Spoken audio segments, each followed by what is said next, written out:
What happens when a tax return shows almost no income, but also involves millions of dollars of foreign share transactions?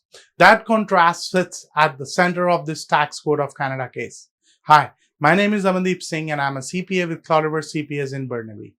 We help business owners and landlords deal with CRA audits, penalties, and objections before small reporting issues turn into expensive dispute. This case comes from the Tax Code of Canada. At this stage, the court was deciding whether the case could even continue. Here's what the court said happened. For the 2016 taxation year, the taxpayer reported $503 of income. Because that amount was below the personal exemption, his total tax payable was nil. The CRA assessed the return as filed on May 1st, 2017. That low income figure existed because in the same year, the taxpayer reported large share transactions. On Schedule 3 of the tax return, he reported selling shares of non-resident public corporations and reported the overall capital loss. Now, based on the adjusted cost base of these shares, he had done the reporting.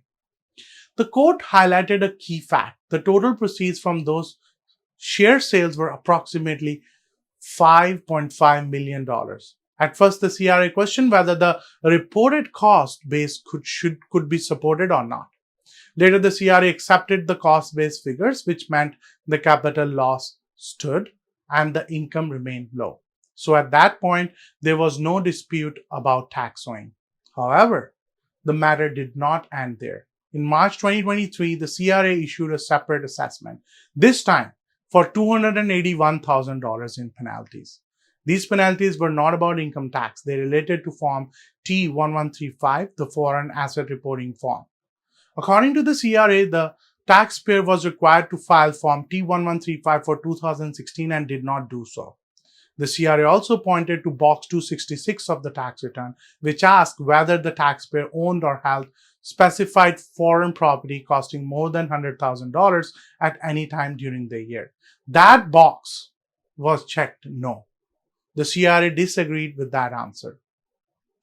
That became the real issue in this case. The taxpayer argued that because his taxable income was very low, he was not required to file Form T1135. The CRA took the opposite position. The court said this dispute involved facts and credibility, which meant the case required discovery. That's where the procedural problems began. The taxpayer was living in China and did not attend discovery in Canada. The judge carefully explained why. The court noted that the taxpayer was self-represented. While he was a CPA, he was not a lawyer. Because of that, the court accepted that he may not have understood how serious it was to miss discovery. Earlier disagreement in the case had resulted in status hearings, not dismissals. The judge said this may have led to the taxpayer to believe to refusing to attend discovery would simply trigger another hearing, where he could again argue for written discovery, video discovery, or no discovery at all. The court said this was a mistake, but also said it was an honest one. That said, the court did not excuse what happened. The taxpayer failed to comply with the CRA's notice to attend discovery and with the September 22nd, 2024 timetable order. Instead of asking the court for an extension or assistance, he simply ignored them. The judge called this clearly a mistake, but said it was not egregious or intentional, especially because neither timetable order specifically stated that discovery had to take place in Canada. The court also commented on tone. The judge said he was troubled by some of the taxpayers' correspondence with the CRA and the respondent, but noted that English was not the taxpayer's first language, which may have affected how his communications came across. Tone alone, the court said, did not justify dismissing the appeal. The CRA did incur real costs, but the court said the appropriate response was costs, not immediate dismissal. Then the judge made an observation that stood out. The taxpayer argued that coming to Canada was expensive and difficult. The court said it was somewhat skeptical of that claim. The judge pointed out that this appeal involved a tax year in which the taxpayer received more than $5 million in proceeds. In that context, the court said it was reasonable to expect the taxpayer to come to Canada for a couple of days to deal with a $281,000 penalty assessment. That set the tone for the court's final direction. The court explained that even if it may not be able to physically force someone outside Canada to attend discovery, it does have the power to dismiss an appeal if discovery does not happen.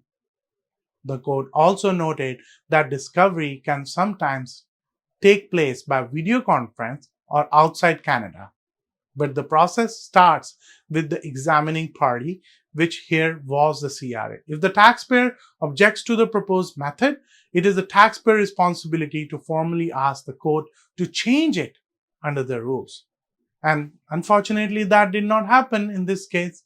As a result, the court allowed the CRA to select the location in Canada for discovery and made one thing clear. If the taxpayer fails to attend discovery in Canada, the appeal will be dismissed. The taxpayer was also ordered to pay the CRA's costs related to the missed discovery and both motions. Now, here's the takeaway for business owners. Low income does not eliminate reporting obligations. Large foreign transactions, forms like T1135, and how you respond procedurally all matter. Discovery is not optional. If the court allows it and you ignore it, you can lose your case before the tax issue is even decided. At Cloudriver CPAs in Burnaby, we act like Google Maps for income tax issues, helping business owners navigate complex tax and reporting rules so small mistakes do not turn into six-figure penalties. Thanks for watching, and I'll see you in my next video. Until then, bye.